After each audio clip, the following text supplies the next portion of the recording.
Un regalo inmerecido. ¿Cuántos de ustedes en algún momento de su vida han recibido un regalo que no se merecían?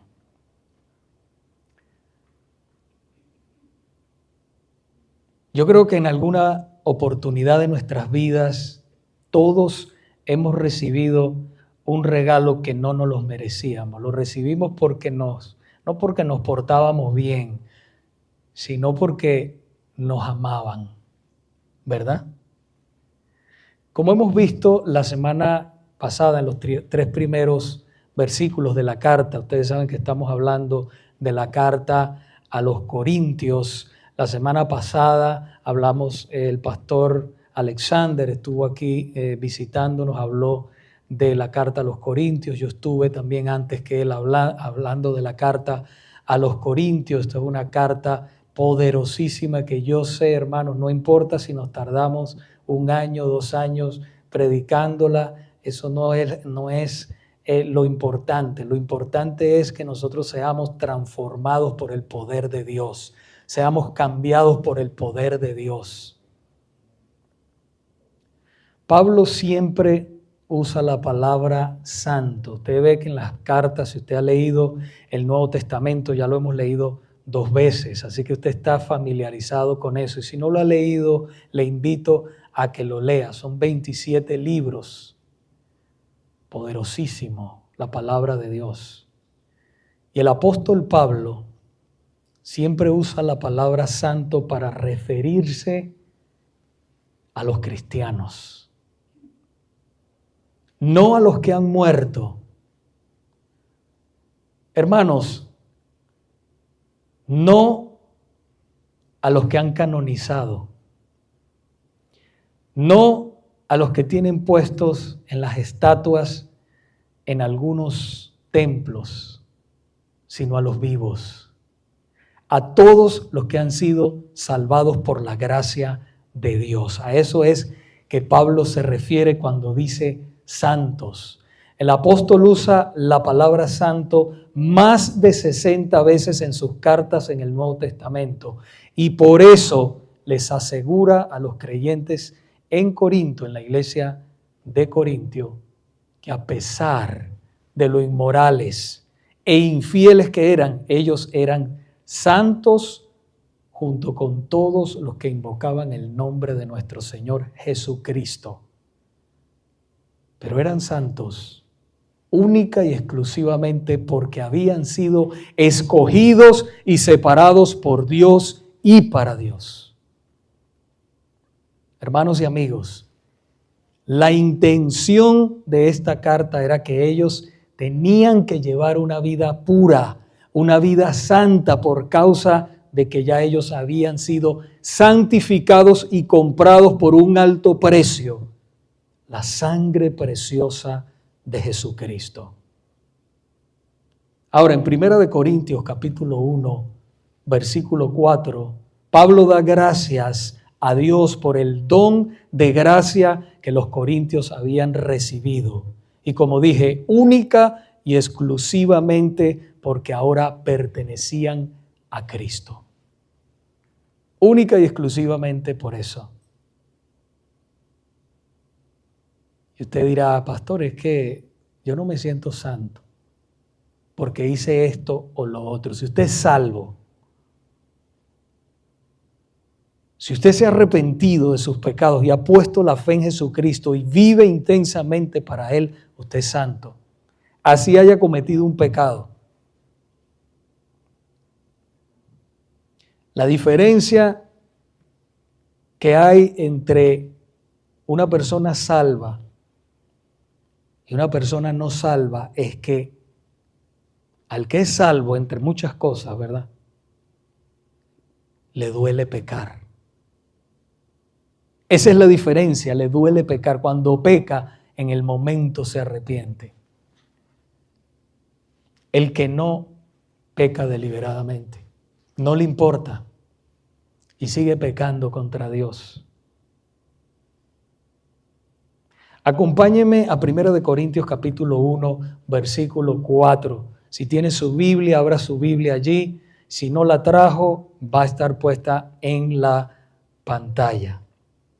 1 Corintios capítulo 1, versículo 4, dice así la palabra de Dios. Siempre doy gracias a mi Dios por ustedes, por la gracia de Dios que les fue dada en Cristo Jesús.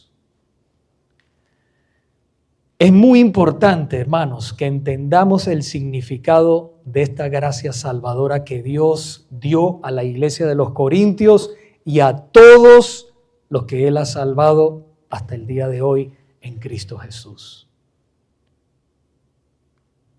La iglesia comenzó hace un poquito más de 2000 años, pero continúa aquí. El Señor sigue cambiando, el Señor sigue salvando, el Señor sigue transformando vidas. Sigue llamando a los suyos al arrepentimiento. El significado de gracia básicamente es favor.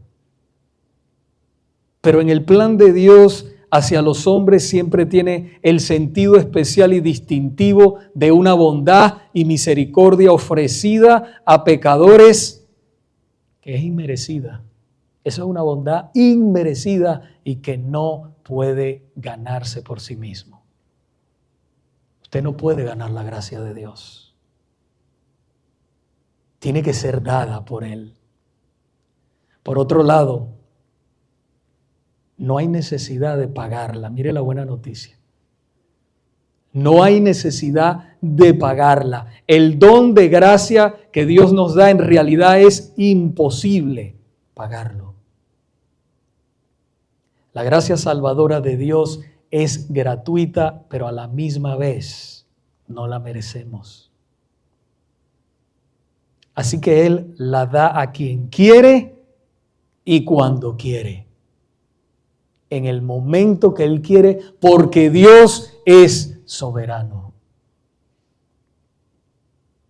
Para poder nosotros comprender mejor el don de gracia de Dios del que está hablando el apóstol Pablo en este versículo que ya leímos, hay 3 elementos que no pueden coexistir con la gracia de Dios, y estos son la culpa, la obligación humana y el mérito humano. Hoy simplemente vamos a tratar de la obligación humana. Y vaya allí al bosquejo conmigo en el punto número 1 que dice: la gracia de Dios no es obligada. La gracia de Dios no es obligada. Ni la iglesia de los Corintios, ni ninguno de los que hemos sido salvos en esta época, hemos venido a Jesús por obligación. Oiga bien eso. No hemos venido a los pies de Cristo por obligación, sino que realmente hemos sido atraídos por un poder superior. Y ese es el poder del Espíritu Santo. A eso se le llama gracia irresistible. La doctrina de la gracia irresistible dice que el Espíritu Santo nunca falla en llevar a los suyos a la fe en Cristo. Nunca. En otras palabras, el Espíritu Santo nunca falla en llamar, regenerar y salvar a quienes el Padre ha elegido y ha redimido en Cristo. Nuestra confesión bautista de fe lo dice de esta manera, más específicamente en el capítulo número 10, hablando de este llamamiento eficaz. Dice que aquellos a quienes Dios ha predestinado para vida, tiene a bien a su tiempo señalado y aceptable llamar eficazmente por su palabra y espíritu, sacándolos del estado de pecado y muerte en que están por naturaleza y llevándolos a la gracia y a la salvación por Jesucristo. Iluminando de modo espiritual y salvador sus mentes, a fin de que comprendan las cosas de Dios, quitándoles el corazón de piedra y dándoles un corazón de carne, renovando sus voluntades y por su poder omnipotente, induciéndoles a querer hacer lo bueno y llevándoles eficazmente a Jesucristo. Y ponga mucha atención en esta última parte. De modo que acuden a Él con total libertad, habiendo recibido por la gracia de Dios la disposición para hacerlo.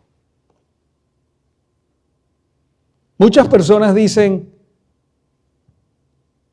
tal vez usted se identifique conmigo con esto, ¿verdad? Ay, es que ya te lavaron el cerebro ahí en la iglesia. Ah, no, mira, es que ya se metió evangélico, se metió a religioso. Hermanos, es que nos sucedió lo que el Espíritu Santo profetizó por boca del profeta Ezequiel en el capítulo 36, versículo 26, les daré un corazón nuevo y pondré un espíritu nuevo dentro de ustedes. Quitaré de su carne el corazón de piedra y les daré un corazón de carne. Y esto es lo que sucedió con muchos de nosotros. Dios ha cambiado nuestra naturaleza pecaminosa, depravada y detestable a los ojos de Dios. Él nos ha hecho de esa manera sus hijos. Nos ha reconciliado con Él a través de su Hijo Jesucristo nuestro Señor. Pero para poder entender mejor esta gracia, hermanos, debemos saber que hay dos tipos de llamamientos que Dios hace. Hay dos tipos de llamamiento que el Señor hace a los seres humanos. Uno es externo y el otro es interno. El llamamiento externo. Hay un llamamiento externo en el cual se predica la palabra de Dios y todos escuchan el mensaje. Dios dice básicamente a través de sus profetas y en este tiempo de sus predicadores, como dijo en Isaías capítulo 45, versículo 22. Vuélvanse, este es el llamado, vuélvanse a mí y sean salvos todos los términos de la tierra, porque yo soy Dios y no hay ningún otro. Arrepentíos y convertíos, dijo el Señor.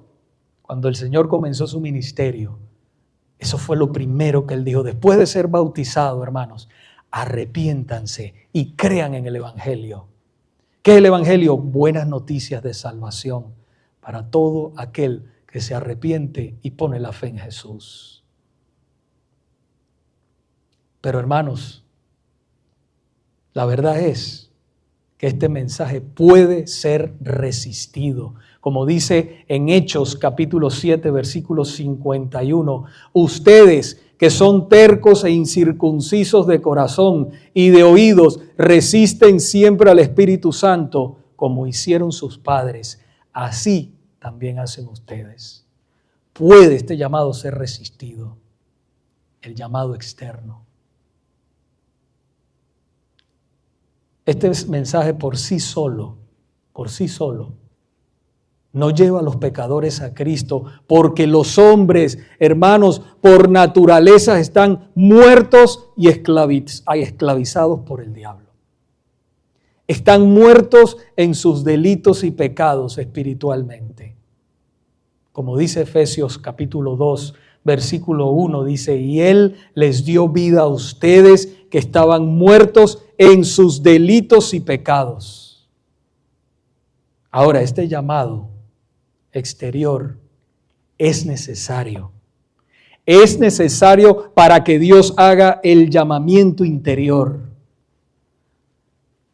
Iglesia, nosotros tenemos el privilegio de ser colaboradores con Dios en este plan de redención. Es un privilegio enorme que Dios nos haya llamado de las tinieblas a su luz admirable para que seamos sus manos, para que seamos su boca, para que seamos sus pies, para que anunciemos este evangelio tan poderoso. Segunda de Corintios capítulo 5 versículos 18 al 20 dice: y todo esto procede de Dios, quien nos reconcilió con Él mismo por medio de Cristo y nos dio, ¿a quién le dio? A la iglesia. Nos dio el ministerio de la reconciliación, es decir, que Dios estaba en Cristo reconciliando al mundo con Él mismo, no tomando en cuenta a los hombres sus transgresiones, y nos ha encomendado a nosotros, la iglesia, la palabra de la reconciliación. Por tanto, somos embajadores de Cristo. ¿Qué es un embajador? Un representante de Él. Somos embajadores de Cristo, como si Dios rogara por medio de nosotros. En nombre de Cristo les rogamos, reconcíliense con Dios. Reconcíliense con Dios, y ese es el mensaje: reconcíliense con Dios. Tenemos el privilegio y a la misma vez el mandato dado por nuestro Señor Jesucristo de predicar el evangelio. Él lo dijo muy claramente en Mateo capítulo 28, versículos del 18 al 20. Dice que acercándose Jesús les dijo: toda autoridad me ha sido dada en el cielo y en la tierra. Vayan pues y hagan discípulos de todas las naciones, bautizándoles en el nombre del Padre, del Hijo y del Espíritu Santo, enseñándoles a guardar todo lo que les he mandado. Y recuerden, yo estoy con ustedes todos los días hasta el fin del mundo. Ahora hay otro llamado que trabaja conjuntamente con el llamado exterior. Con ese llamado exterior que hace Dios, y a ese le llamamos un llamamiento o un llamado interior. Si eres un verdadero creyente, sabes que cuando Dios te llamó, tú viniste a Él ¿cómo? Voluntariamente. Sabes que cuando la gracia de Dios se apoderó de ti, te llevó voluntariamente y amorosamente a lo que Él había predestinado para ti, salvación. Fue un llamado que no pudiste resistir. Efesios capítulo 2, versículo 1 dice: y Él les dio vida a ustedes que estaban muertos en sus delitos y pecados. Nosotros no podíamos ni queríamos, en nuestra naturaleza pecaminosa, tomar la decisión de aceptar a Cristo como Señor y Salvador.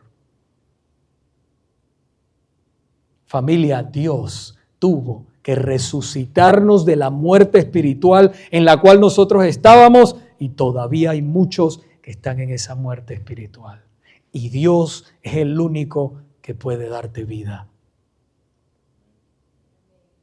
Romanos capítulo 8, versículo 30, dice la palabra de Dios que a los que predestinó, a esos también llamó. A esos también llamó.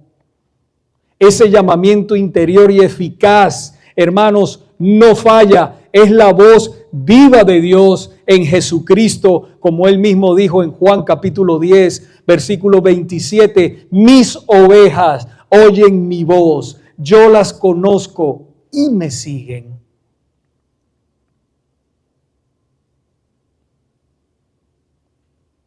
Familia, el Espíritu Santo interviene para atraer a los hombres a Cristo por medio de su palabra escrita.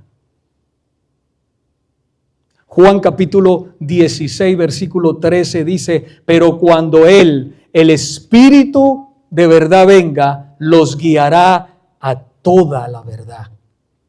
La Sagrada Escritura describe este cambio provocado por el Espíritu Santo como un nuevo nacimiento en el Espíritu. Es un nuevo nacimiento. Juan capítulo 3, versículo 5 dice que Jesús le respondió a Nicodemo: en verdad te digo que el que no nace de agua y del Espíritu no puede entrar en el reino de Dios. Y él era un religioso. ¿Quién era Nicodemo? Era un hombre religioso. Se conocía la Biblia en aquella época. Enseñaba al pueblo. Tenía un alto rango, pero todavía estaba perdido. Por eso Jesús le dijo: te es necesario nacer de nuevo. Si no naces del agua y del Espíritu, no puedes ver el reino de Dios.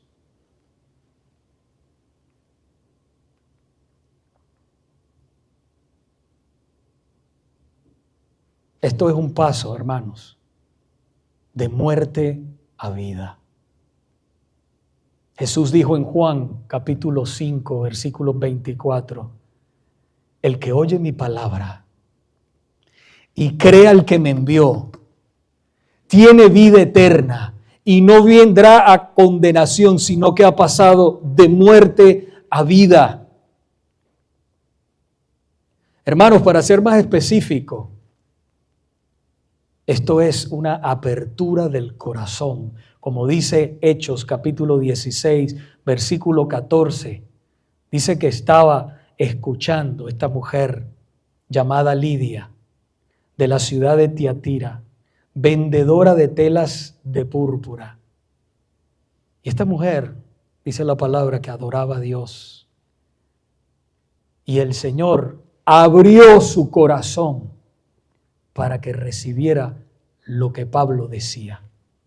Y Pablo estaba predicando la palabra. Y el Señor abrió su corazón para que ella pudiera entender la palabra. También este llamamiento interior, iglesia, es una resurrección espiritual de entre los muertos.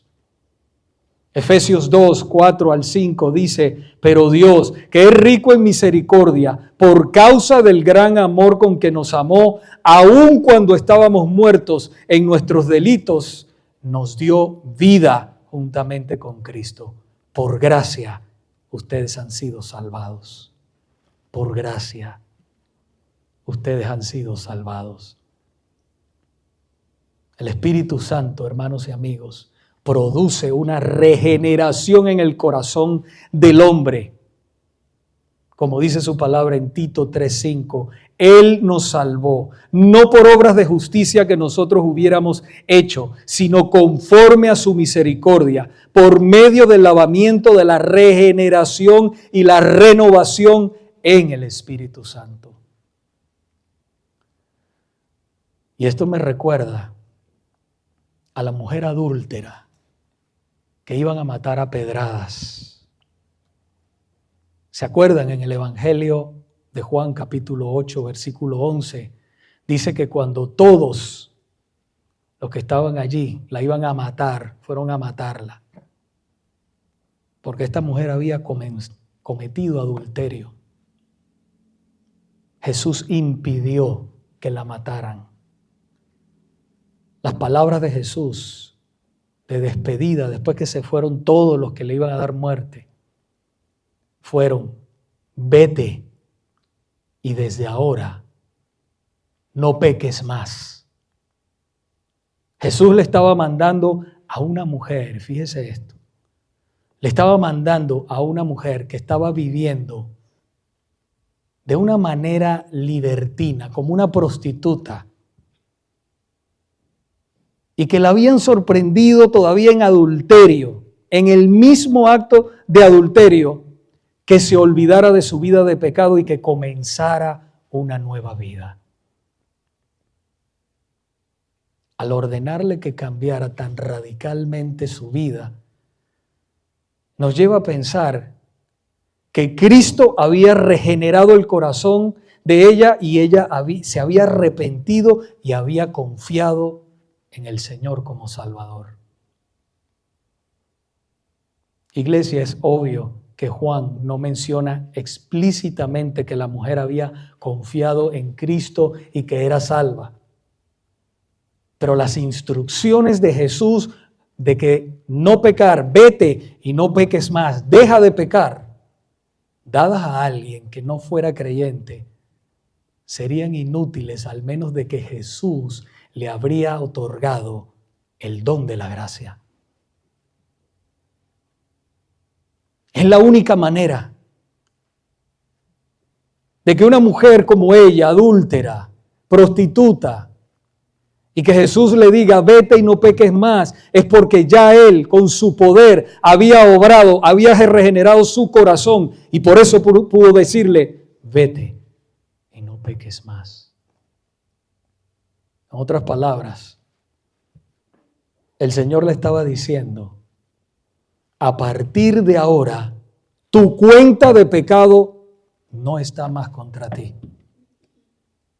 Eres santa. Eres santa a mis ojos y a los ojos de Dios. Vete y vive de manera santa. Ella había recibido la inmerecida gracia de Dios.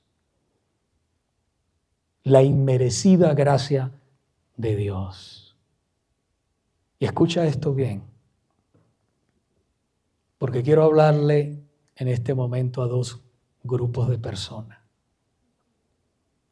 Número uno, a los que han sido regenerados por la gracia de Dios. Y número dos, a los que todavía no han sido regenerados por la gracia de Dios y por lo tanto no son salvos.